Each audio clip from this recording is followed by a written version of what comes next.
चलिए, बहुत सारे खबरों वाले स्टॉक्स भी हैं। जितना इंटरेस्टिंग ग्लोबल भरा हुआ डेवलपमेंट्स थे, उतने ही स्टॉक स्पेसिफिक न्यूज पेग्स हैं।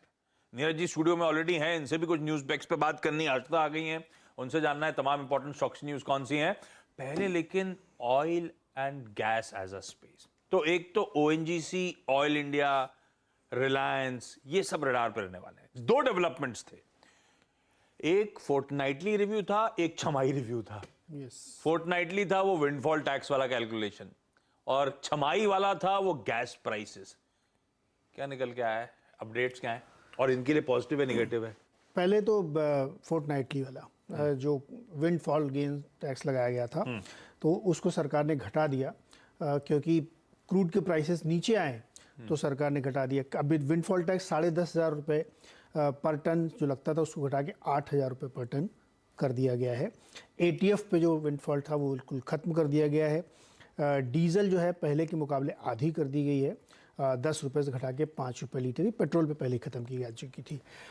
अब ये आपने कम तो किया है इस आधार पे कि क्रूड की प्राइसेस नीचे आ रही हैं, तो इससे ओएनजीसी को, ओआईएल को थोड़ा बहुत शायद एचओसी के लिए नहीं, रियल गेन होगा, क्योंकि विंडफॉल इनका कम हो रहा है। आरआईएल के लिए भी, क्योंकि एक्सपोर्ट वो लोग करते हैं।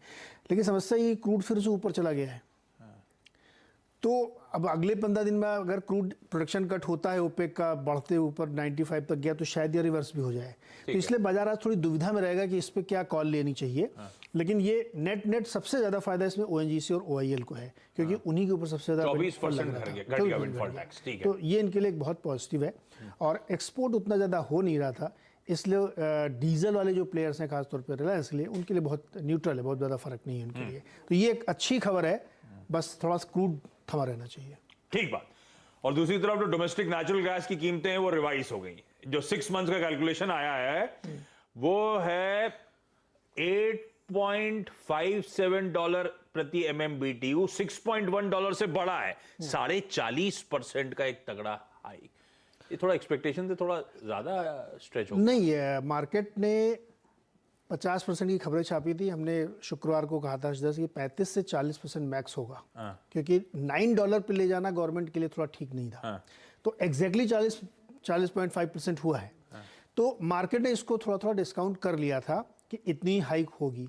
डिफिकल्ट फील्ड में $10 से ऊपर जानी थी, तो $12.5 के आसपास की, वो भी एक्सपेक्टेड लाइन पे था। लेकिन इसके फॉलोआउट्स जो अब होंगे वो दिक्कत करेंगे। यानी जो इसके यूजर्स हैं, आईजीएल, एमजीएल और गुजरात गैस, इन सब के लिए इस लिहाज से नेगेटिव कि कितना पास ऑन करेंगे, कितनी जल्दी करेंगे। हालांकि आप पिछला एक्सपीरियंस याद करिए, हर दिन ये 2-3 रुपए बढ़ाते थे। तो हो सकता है कि इस बार भी वही करें, लेकिन उसका नुकसान सबसे ज़्यादा कहाँ होगा? फर्टिलाइजर कंपनीज को होगा, पावर कंपनीज को होगा, एसएमईज को होगा, सिरेमिक कंपनीज को होगा, क्योंकि उनको तो कोई रिस्पेक्ट नहीं ना, वो कितनी प्राइस हाइक ले पाएंगे, ये एक चैलेंज है।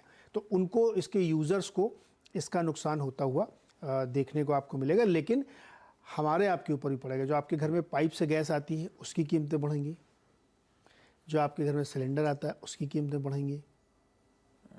तो आप भी सेल आउट करने के लिए तैयार रहिए।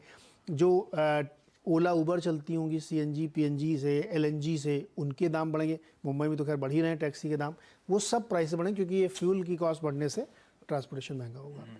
बड़ा मुश्किल है भैया। आप कह रहे थे इस इंडस्ट्री में कहना चाहता था, हमारी भी तो ख्याल करो, आपने एंड में बोल दिया। और ठीक है, ऑयल एंड गैस स्पेस में सबसे प्रेफर्ड पिक भारती साहब ने रिलायंस इंडस्ट्रीज वैसी मेंशन कर रखी, तो फिर से नहीं जाऊंगा बाकी स्टॉक्स पे बातचीत करने के लिए।